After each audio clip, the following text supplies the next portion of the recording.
What is Days fans? Welcome back to the channel.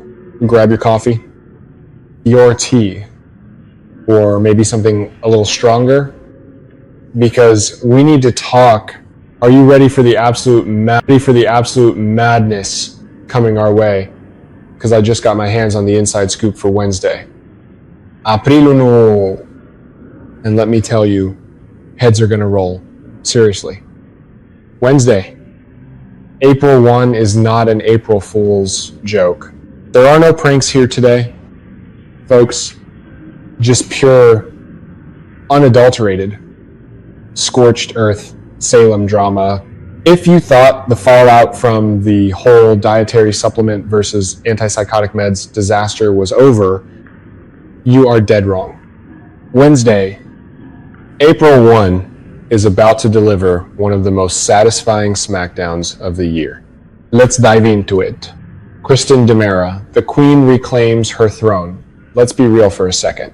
Did Sophia honestly think she could frame a DiMera Black legacy child and just walk away completely unscathed? Are you kidding me? Wow, the sheer audacity of this girl. Here is what goes down on Wednesday. April 1. The truth is entirely out.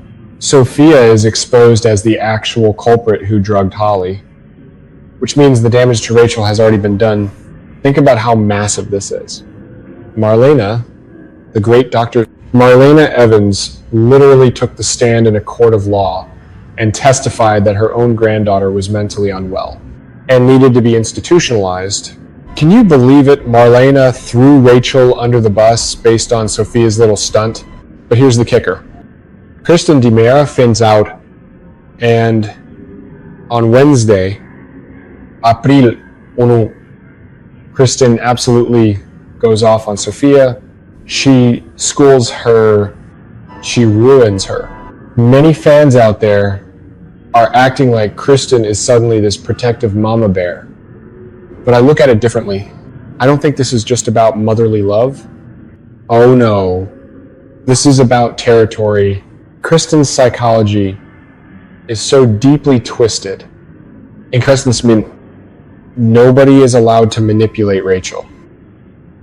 Except Kristen. Kristen views Rachel as her ultimate pawn. Her golden ticket to keeping Brady tied to her forever. When Sophia stepped in and used Rachel as a scapegoat, she wasn't just bullying a teenager. She was messing with Kristen DiMera's master chessboard. Look back at the show's history from 5 to 10 years ago. Do you remember the lengths Kristen went to in 2014 and 2015? The woman literally stole Teresa's embryo. She wore a Nicole Walker mask to ruin lives. She wore a Susan Banks mask. Kristen wrote the damn textbook on psychological warfare. Sophia is a toddler playing with matches, and Kristen owns the entire dynamite factory. I predict that Sophia is going to be running out of Salem with her tail between her legs by the end of the month. Because once you are on Kristen's hit list, your life is over. Boom. End of story. Meanwhile, this Wednesday, April 1, we also see Holly and Tate finally putting the remaining puzzle pieces together. It's about time those two use their brains. The love triangle of doom Xander, Sarah, and Brady. Okay, let's pivot. Because I am having massive heartburn over this next storyline hitting our screens on Wednesday. April 1. Brady is walking around Salem grinning from ear to ear. Why? Because Rachel actually gave him the green light to keep dating Sarah. And Brady is thrilled. But you know who isn't thrilled, Xander? On Wednesday, April 1, Xander is losing his absolute mind.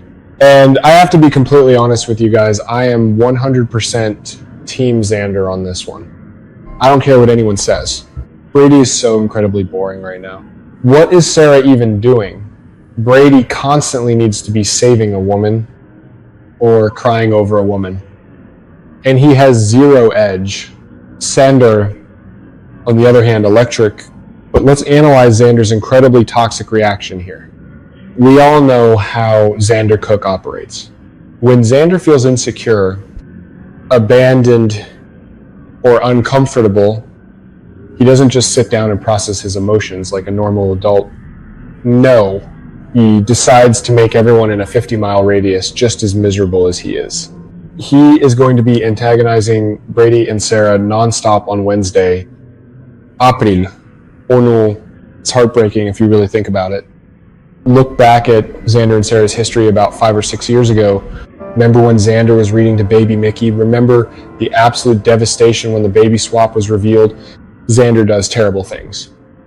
But his love for Sarah has always been his one redeeming anchor. Seeing her with Brady, a guy who constantly judges Xander from his high horse, is tearing him apart. Here's my prediction. Xander's jealousy on Wednesday. April 1 is going to push him to do something incredibly reckless. He's going to sabotage one of Brady's dates. Or worse, he might use his Titan connections to professionally ruin Brady, which will only push Sarah further away. But let's be real.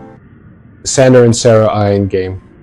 Brady's just a roadblock, a boring, temporary roadblock. The roach survives. Gwen plays her cards.